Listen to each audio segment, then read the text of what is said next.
Vacations are for quitters, son. We have a race to discuss. Are you ready to go? I'm ready to go.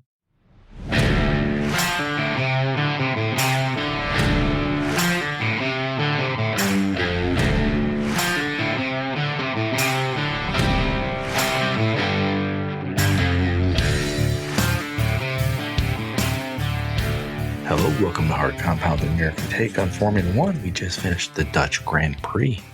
Zandvoort, great track, but this may be the last time. But luckily we got a good race. Although there was a rare error from Max. Yet another point for Alonso, surprising. Lewis, bit of controversy stirring here in the Ferrari paddock.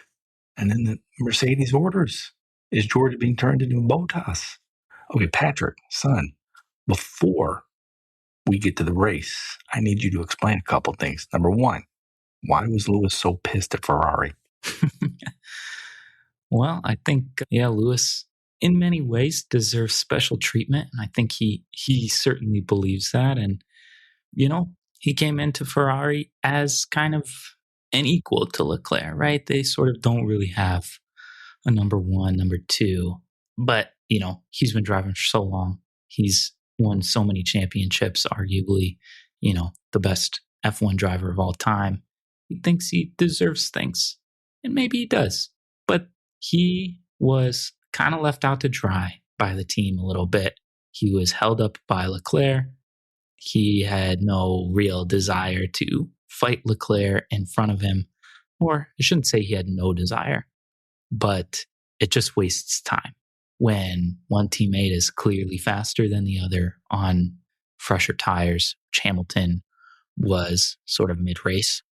And I think he felt like the team took too long to get Leclerc out of the way. They eventually, I think, brought him in to pit Leclerc, and that's when Lewis finally went by.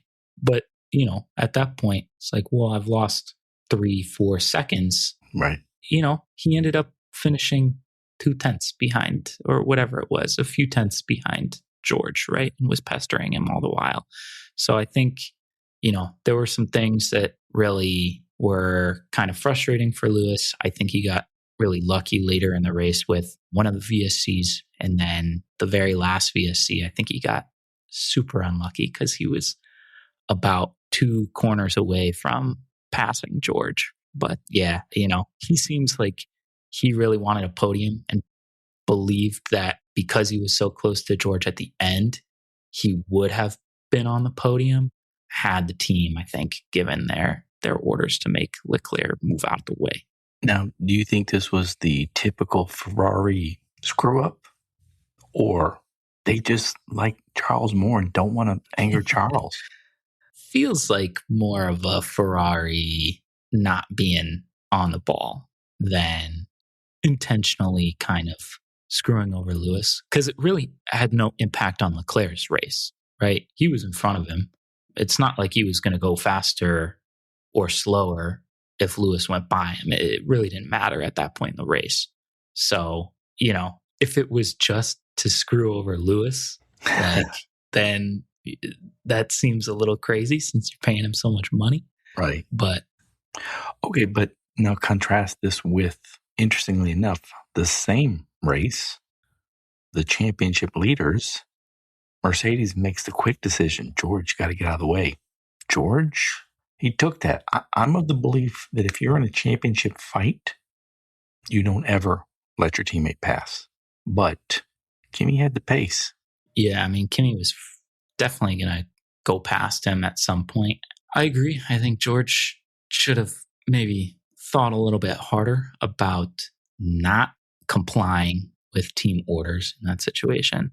But, it seems like Mercedes is kind of they played that game back in the day with Rosberg and Hamilton, and it led to many crashes between the two of them. And I think Toto just went, nope, George, get out of the way, because this easily could lead to a double DNF. And then all of a sudden, we're a little bit more worried about Ferrari and McLaren coming up quick. So, right.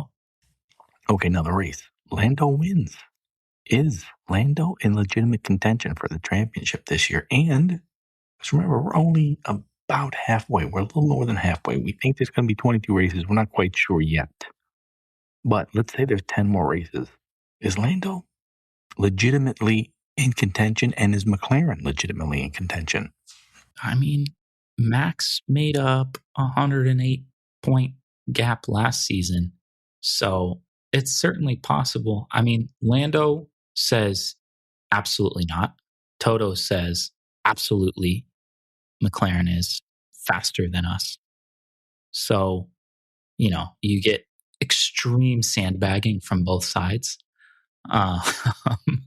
So it's a little bit hard to tell based on sort of the background noise. But the last 3 races, Lando has looked the best of anybody. Yeah. That includes Kimi. I think Kimi is the only other driver right now on the grid that could potentially come close to matching Lando, at least in terms of like current pace. So we'll see if that continues. Lando's just so far back at this point because McLaren had such an ass start to the season that it seems unlikely. I'm still taking Kimi right now. Right. But if we get 2-3 more races like this where it's like Lando's clearly better, then you start thinking about that. Yeah, because Kimi's at 242, Lando in 4th place at 159. What is that? 83 points, 10-ish races. That's 8 points. And damn, championship points, sprints count. Mm-hmm. People can trash talk, dismiss sprints all they want. George got the sprint win. Sprint points count. Before we get to that, though, some other interesting bits. Alonso, he's already collecting his old age pension. Dude still gets a point. 2 points, I believe. Mm-hmm. Liam steps in. Red Bull, not same power unit, but that car is different. The team's different. He looked good. I won't say great, but he looked good. Damn good. He could hang in Red Bull. Looked like he was at least doing about what Hadjar was doing, right? I mean, it's super small sample size, obviously, but like he was hanging in there. It was fine. Yep. Speaking of Hadjar, did something with his hand. So they put Yuki in, or they put Liam in for Hadjar. Opens up the seat of Racing Bulls. They bring Yuki in. Yuki looked okay. Yeah. But, I mean, he looked fine, but, everybody's saying, we got to give Yuki a seat. But as we've said before, I mean, he had his time. He's a mid-pack driver. Yeah. I mean, I thought it's kind of nice when you get to see those sort of one-offs and they, drivers do well. You're like, oh, that was nice. But you're kind of like, well, among the other 21 drivers, right? Are you really, are we really going to say like, Yuki absolutely should be here? Right. He drove an F1 for, several years and never really made an impact. I thought he did good. It was nice to see that he did well. Yeah, I don't know. It was cool, though, because it was his very first time driving like a car in these new regs. That's true. So pretty quick to get up to speed, which was, I guess, impressive. But yeah, I was watching the IndyCar Freedom 250. There's a bunch of F1 guys still in there. Grosjean did well. I think Yuki could do very well and get Honda involved in IndyCar. I think that would work out. Hulk, there was a lot of overtakes. There was some real fun wheel-to-wheel racing briefly, but it happened. But that Hulk move was what Bortoletto was early on. I mean, damn. Then there's like smoke in his eyes, and he just knows where he has to be that millisecond. Yeah. So he doesn't T-bone Bortoletto. Yeah, that was pretty crazy when you like watch it from the helmet cam, right? And you're just like, well, I can't see anything. And then out of nowhere, there's a car 2 inches away from you. Right. And you're going 100 miles an hour. Right. Yeah, that was, I mean, I've watched that a few times. It's like, damn, that was catastrophic. That was so close to being catastrophic. All right, let's get to the standings. Kimi still in the lead at 242. George, 183. He's now in second place, surpassed Lewis. Nope, they're tied. Lewis is at 183 also. Lando, 159. Charles, 155. This was Lando's 13th win. He's up there for McLaren. We've asked this before. Who gets the 10 first? Do you think Charles? Do you think Oscar? Do you think Kimmy? I mean, right now it's looking like Kimmy. I mean, that's one of the things, I guess, about Lando that has been impressive is Oscar's still nowhere to be found, pretty much, right? And so Lando's getting wins, getting podiums, and Oscar's just kind of lollygagging back at the, the back of the top four, cars. So that's been good. Doesn't seem like he's, in position to get all that many wins in the near term. I think Leclerc sort of similarly seemed fine this season, right? But I think Ferrari now is battling both Mercedes and McLaren, and he's sort of got that inner team strife with Lewis. So right.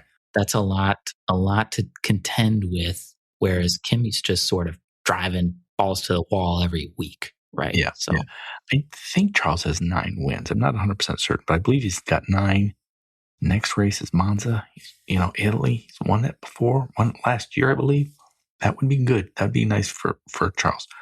Team standings, Mercedes well in front, 425, Ferrari 338, McLaren 263, Red Bull 186, then Racing Bulls. How about that at 66? Nice. So, big question on teams.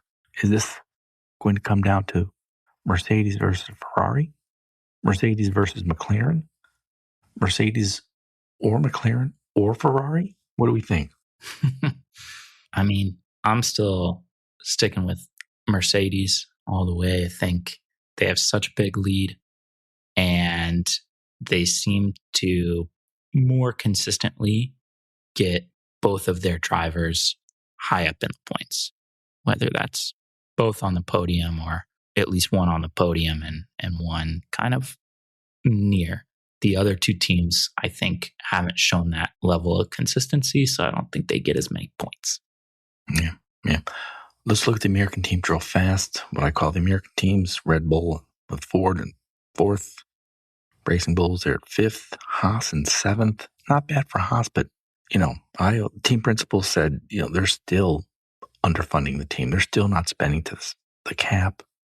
I mean, this was kind of our hope when they started about a decade ago. This would be the American team. But they continued to just outsource everything, underspend.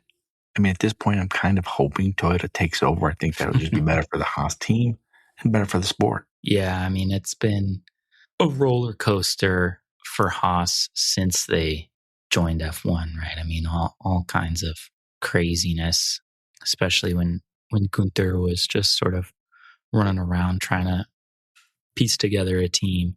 This has been a difficult season, double DNF in this race, right? So I don't know. I don't know what the expectation is from them at this point. It seems like they've sort of settled into that bottom tier. I shouldn't say bottom tier right now. Obviously, there's a clear sort of delineation between the very worst teams, but Haas is kind of skirting the edge of what's acceptable. Right.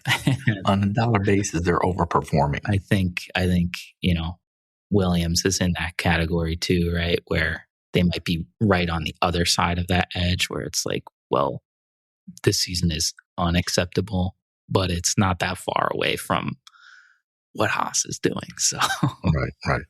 Let's look at Cadillac in the basement, which isn't surprising. It's their very first year, but I was hoping for better. They seem to have the tank's gone empty. They fired the team principal, getting a new team principal, a guy from Alpine. The dude who owns a majority stake in the company, I think his name's something like Mark Walter. He owns a majority stake in a company that owns another company that owns another company. This is all how everything's money laundering in this world. Everything's money laundering. And that company owns a majority of whatever it is, the entity that owns the Cadillac F1 team. And he's under some investigations. He's been naughty from what we hear. So I don't know what's going to happen to Cadillac. I mean, they're supposed to be in this for years. They're planning on coming out with their own power unit in 2039. And at the latest by 2030. I don't know, all these shenanigans. And then there's Colton Herta. we had high expectations for him, and he's struggling in F2. What do we think? What's going on at Cadillac? Yeah, well, what's going on is F1 should have allowed them to join when they first submitted their proposal when the Andretti group was partnering with Cadillac, but they decided they wanted more controversial investment in the sport instead. So it's F1's fault, is what I'm saying. No, it's been definitely disappointing. I think I sort of expected better, reasonably sort of within touching distance, of something, some team. A couple P10s maybe, Yeah. by now. And not only do I want them to win because they're an American team and kind of a legit American team, but they're spending and planning on spending a lot more. Not in England, not in Milton Keynes, but in motherfucking America. They got a massive thing they're building in Indianapolis, Indiana. They're building in North Carolina. North Carolina is spending money to even consider looking at possibility of getting an F1 race. That seems unlikely, but you never know. Man, I would hate to see something happen to this Cadillac team. Yeah, it would be disappointing. They definitely should be there for the long haul, whether it's, at the very least, hopefully it remains Cadillac and American owned and enterprising like that. Yeah, it's a little bit concerning since what's his name, Mark Walter or whatever, has been just selling off all of the other sports franchises that he owns. So right. Yeah, we'll see what plays out, but I think the goal is good from Cadillac. We know that, and hopefully it sort of remains on track. This is why people just talk about the glory days of F1. I mean, imagine this. It was mostly European. You had grid girls. You had Marlboro handing out free cigarettes. I mean, Bernie was in charge, and it was all just, do not tell me that this wasn't just a grand hemispheric scheme to launder money. All right? These were hustlers. This was just some badass shit, We've gone private equity, we've gone corporate, we've gone stock market. But nonetheless, some of the stuff is fun, but I hope it doesn't harm Cadillac.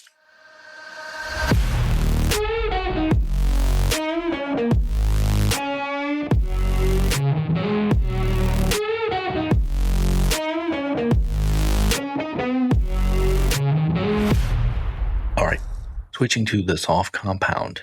Carlos Sainz is getting paid. My boy is getting paid $30 million, we're told. $30 million. I saw this thing, Ralph Schumacher. What a dummy. He was like, oh, Carlos Sainz signing with Williams, he could become irrelevant. I'm like, oh, is the handsome globe-trotting F1 driver pulling down $30 million a year at risk of becoming irrelevant, you big dummy? My God, some of these people, I don't know what they're saying. They're just dumb and they just talk shit. Anyway, driver moves. Let's talk driver moves, Patrick, and driver pay. Driver moves and driver pay. Well, I'll tell you that it did not pay, metaphorically, to sign a new contract this week, since everyone that did decided they wanted to crash. He had thought of that. So Max, Carlos, Alex, all fucking crashed. Wasn't really Alex's fault, but you're right. I had thought of that. To crash. Oh, dang, I had thought of that. It was just some bad juju on those contracts. I don't know what it was, but yeah, good for all of them. I don't necessarily think any of it is surprising. Any of those, 3 re-signing, I guess, with their teams is surprising, but it is also a little bit like there's just some malaise to it. It's just boring. Right. That they're going to announce it, sort of things are going to take place, especially over the long summer break. And then they prefer to announce, when they can, as long as they can keep on top of it. Maybe they should have announced Sainz at the Spanish Grand Prix. Maybe Alonso will formally extend his contract at the Spanish Grand Prix. But I was surprised by some of the numbers, though. Because Albon needs to fire his agent. And what has he got? His mom is his agent? What the hell? I heard he's making like 5, 6, 7 million a year, which, good for you, brother. But Carlos pulling down $30 million a year? Wow. What is that? Damn. Yeah, I mean, Alex, I guess, has to sign Carlos's cousin as his agent because he Maybe figured it out. You know, he went, well, if Ferrari just decides that they're going to pay an exorbitant amount to Lewis, then let's go take as much money from a floundering, horrendous Williams team as we can. Yeah. I hope Alonso does extend because I like Alonso. Max signs through 2030. He'll only be like 32 in 2030. Or maybe my math is wrong, but damn, he's going to have like the most races with any tribe, with any team. He could wind up having the most races of anybody, even more than Alonso. I don't know what he's making. It's something like close to 100 million a year. Weeks ago, it was before Charles signed, I was going to do this segment about who I think will become F1's first 100 million a year driver, not endorsements, just pay. And then secondarily, who, if anyone, could become F1's first billionaire driver.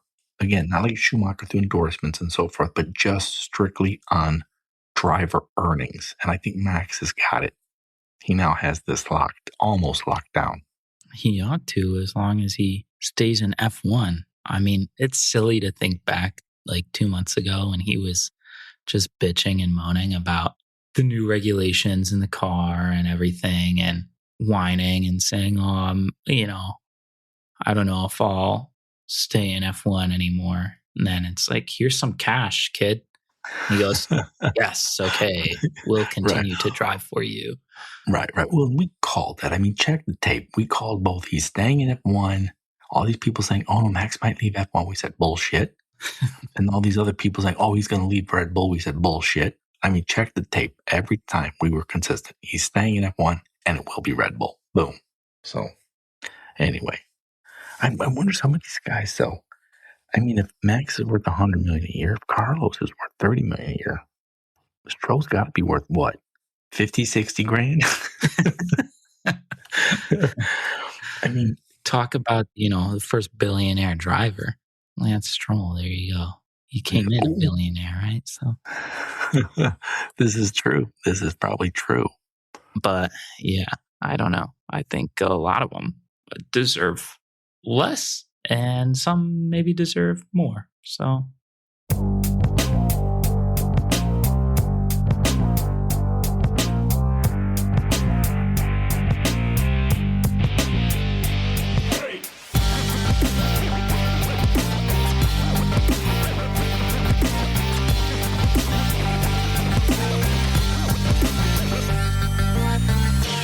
our Dirty Air segment, I stumbled upon a job opportunity at Formula One. They've posted this on their website. They are seeking a senior strategy manager based in London. No travel required, which seems an odd thing for an F1 senior strategy manager. Let me read some of this to you, Patrick, because I want to get your thoughts on this job. Maybe you should apply. Well, so senior as in senior at their position or a senior to be a strategy manager? Right. F1 wants to grow that old man audience. How come we don't have enough 65-year-olds watching? That's the future. Okay, so senior strategy manager. Set an ambitious strategy for growth. Key growth drivers, revenue targets and goals, KPIs. Evaluate micro and macroeconomic industry trends impacting F1. Develop medium long-term strategies as required. Continuously evaluate business performance against 1, 3, and 5-year plans. This sounds like such a gimme job. This sounds like one of these Europeans taking care of one another. We're going to make you senior manager. What do you got to do? We need to grow streaming revenue. Yeah, oh, yeah, you're fucking brilliant. Yeah, grow streaming revenue. More merchandise sales. That's the future. Oh, yeah. Putting in 6-hour days, getting his free lunches. Man, these Europeans, they fucking know what they're doing. Yeah, it sounds to me a lot like program management, right? And turns out that that's the new job. Okay. Everybody nowadays is a program manager or project manager or whatever. Everybody. I know so many of them. And I'm like, I need to get into this because I just get to sit at home and write a few emails and, assign a few tasks to other people to do. And that's my job. That's fun. Right. And when it goes well, you stand up because you're the motherfucking star and you take the credit. And if it goes wrong, you're like, Mr. Hall, we have some problems here. You are late. We said deliverables. You don't have to take, it's all upside. These Europeans, I guarantee, would have given me job. This is a quote. This is a quote from the job listing. Identify and evaluate emerging white spaces for long-term growth. What a bullshit, fucking easy, high-pay, glamorous job. Evaluate white spaces. We need more women watching. We need to put something on Netflix. Drive to Survive, alternate edition. This is bullshit. How do I get this job? You just apply. Just apply and then send them a clip from this podcast and go, here's my application. This part's interesting, though. They want this person to be able to look at, evaluate, but not necessarily take action on M&A opportunities. So like how Liberty Media, I believe, bought the MotoGP. You never know. Maybe they cut something with IndyCar. Maybe they cut something with Toyota. Maybe, I don't know. That could be interesting. Yeah. That actually is an interesting one. Let's see. Strong finance and numeracy skills. I love, every now and again, the Brits come up with a better word than what we have. Numeracy skills. Yeah. Interrogate key financial statements. Oh, that's just bullshit. Interrogate. Yeah, profits up, revenues up. Interrogate. They're just so full of themselves. My goodness. It's fucking, we're racing cars and having fun. Deep financial modeling skills. Okay, so this not everybody can do that. That actually takes some brains.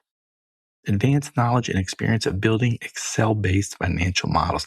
I swear to God, build Excel-based models. In 1995, anyone said, 100 years from now, everyone will still be using Excel, people would have laughed at you, but it's so true. Yes. It's so true. Nobody knows how to do anything except use Excel. I know. But also, I could ask AI to build some strong Excel financial, whatever the hell they want. And it probably would be better than anybody else doing it. So. Right. Strong interpersonal skills with an approachable, friendly, constructive attitude and willingness to learn. I think that's our problem. That's where we struggle the most. Right. That's where they're going to hire a woman right there. Approachable and friendly. I would be like, why would you be approachable and friendly? I'm trying to fucking build revenue, M&A opportunities, working on Excel, approachable and friendly. Suck my dick. There.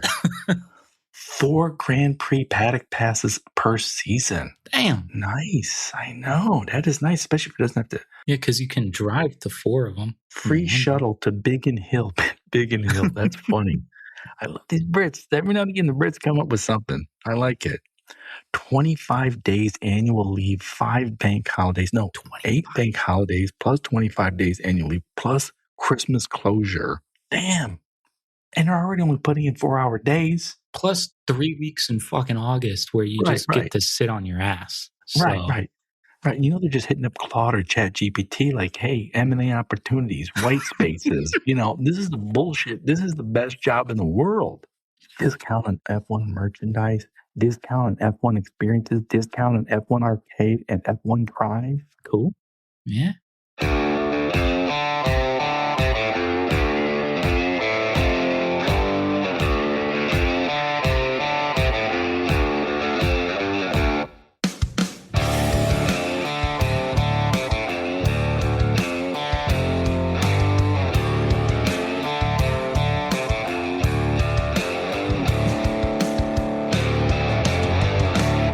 Across the line, that is our segment where we predict the top 5 for the next race. The next race is, let me look, in 2 weeks, Monza, the Italian Grand Prix.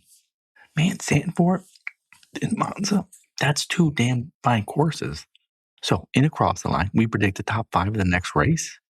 If our driver shows up in the top 5, we get a point. If they show up in the exact spot we predicted, we get 3 points. before you give me the current scores, though, Patrick, let's see. Last year, Max won. Lando and Oscar followed. Damn, I thought, didn't Charles win Monza? Was that like 2 years ago? Time just flies by now. I would have sworn he won Monza a year ago. Anyway. Well, Ferrari didn't win anything last year, right? Oh, yeah. That was, Lewis was in purgatory last year. Yeah. Yeah. I don't know what the hell I was thinking. Yeah, Max won it. Lando, Oscar. That was when Max was just doing, God's work.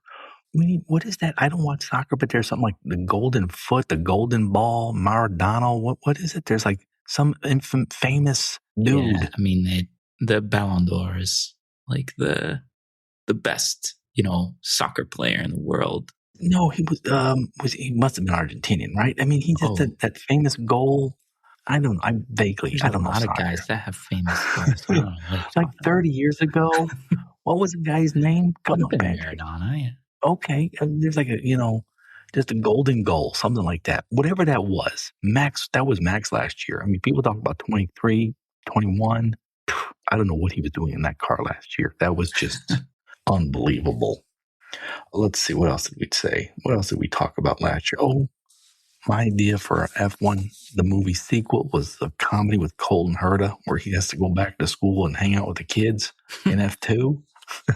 That didn't turn out to be so funny, did it, Colton?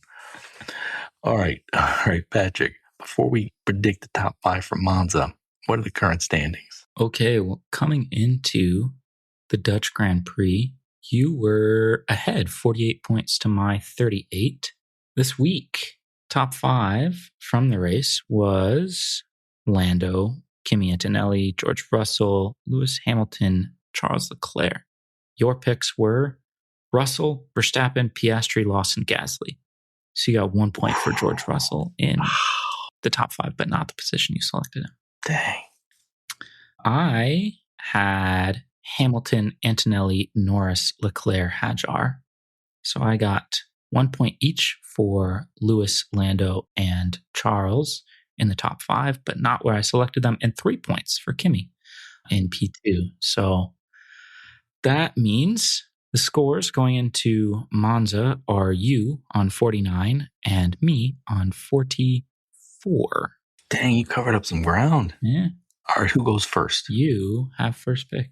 All right, it's Monza, it's Italy. Ferrari had a decent weekend. I'm going Charles Leclerc. Wow. Maybe I manifested it. I thought Leclerc won recently there. Or maybe I manifested it, so we're going with Leclerc. Nice. Then I'll take Kimi, the Italian in Italy, and then Lando, since he seems to be driving faster than anybody else at this point. Oh, nice. All right, well, I'm going to go with Lewis and then Max. Ooh, revenge. Nice. I think, let's see, who do I want to take? Maybe George. Yeah, I'll take George. And then I am going to believe that in 2 weeks' time, Isaac Hadjar's hand is not injured. Whatever the hell he did, I don't even know. So I'll take Hadjar P4. Nice. I want to take Alonso, but I think all these promised upgrades, all the big grand plans, I think this week was it for Aston. So I will go with Liam Lawson and then Pierre Gasly. Ooh, nice. Then my last pick, I'll take Lindblad. Nice. So you have for Monza, Kimi, Lando, George, Isaac, and Lindblad. I have Charles, Lewis, Max, Liam, and Pierre Gasly.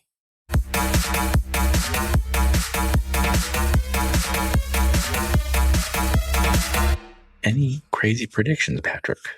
Not really a crazy prediction per se, but we saw 3 drivers sign new contracts this week. So my prediction is that in the near future, driver contracts will become much more like North American sports contracts, especially like NFL type contracts where there are like a lot of incentive bonuses, baked into the contracts. So maybe that's a certain number of podiums, they get an extra $500,000 or something like that.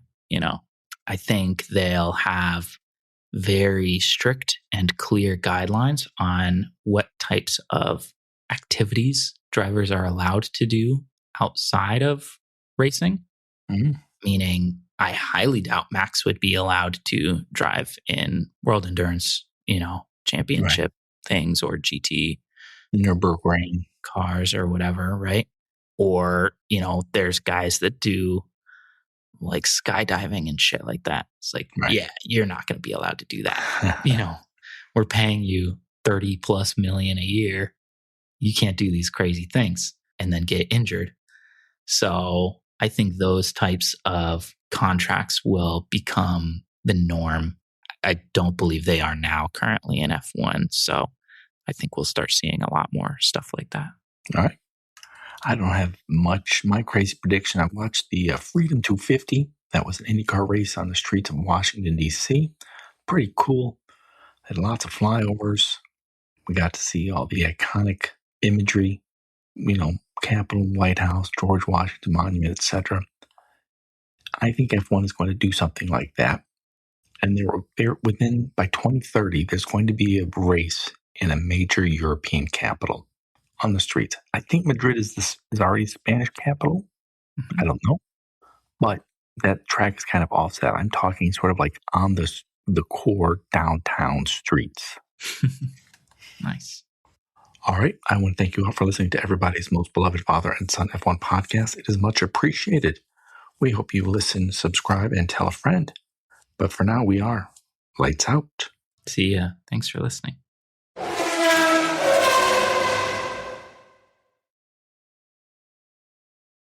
You just finished listening to Hard Compound, recorded in Ann Arbor, Michigan, and around the world.